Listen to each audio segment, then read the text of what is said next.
মাত্র একদিন আগেই ঢাকা প্রিমিয়ার লিগের জন্য সাকিব আল হাসানকে দলে ভিড়িয়ে সবাইকে চমকে দিয়েছিল লেজেন্ডস অফ রূপগঞ্জ। এরপর থেকেই সবার মনে ঘুরপাক খাচ্ছিল যে এবার কি তবে দেশে ফিরবেন সাকিব। কিন্তু এই একদিনের ব্যবধানেই পাল্টে গেল দৃশ্যপট। প্রিমিয়ার লিগ থেকে নাম প্রত্যাহার করে নিয়েছেন সাকিব, তাই আপাতত দেশে ফেরাও হচ্ছে না দেশেরা এই অলরাউন্ডারের। গত অগস্টে দেশের রাজনৈতিক পট পরিবর্তনের পর সাকিব আল হাসানের দেশে ফেরা নিয়ে তৈরি হয় জটিলতা। সাবেক এই সংসদ সদস্য আবারও জাতীয় দলে কিংবা দেশের ঘরোয়া লিগে ফিরতে পারবেন কিনা তা নিয়ে ছিল চরম অনিশ্চয়তা। এর মাঝেই গত 22 ফেব্রুয়ারি শনিবার ঢাকা প্রিমিয়ার লিগের দলবদলের প্রথম দিনে সবাইকে চমকে দিয়ে সাকিব আল হাসানকে দলে ফেরায় লেজেন্ডস অফ রূপগঞ্জ।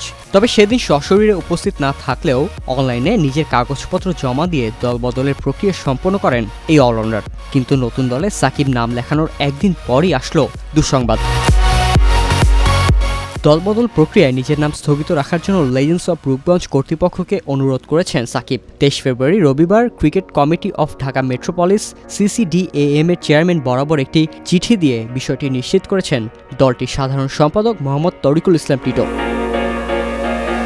চিঠিতে বলা হয়, সশরীরে দল বদলে উপস্থিত না হওয়ায় পারিপার্শ্বিক সব বিষয় আমলে এনে লেজেন্ডস অফ রূপগঞ্জ এই সিদ্ধান্ত নিচ্ছে যে সাকিব আল হাসানের সঙ্গে 2024-25 মৌসুমে দল বদলে যে রেজিস্ট্রেশন প্রক্রিয়া সম্পন্ন করা হয়েছে তা সাকিব আল হাসানের সাথে পরামর্শ করে স্থগিত করা হলো।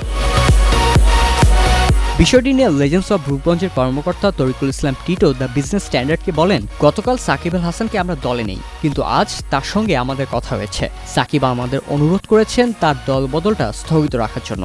এরই মধ্যে সাকিবের বদলি হিসেবে আফিফ হোসেন ধ্রুবকে দলে ভিড়িয়েছে লেজেন্ডস অফ রূপগঞ্জ।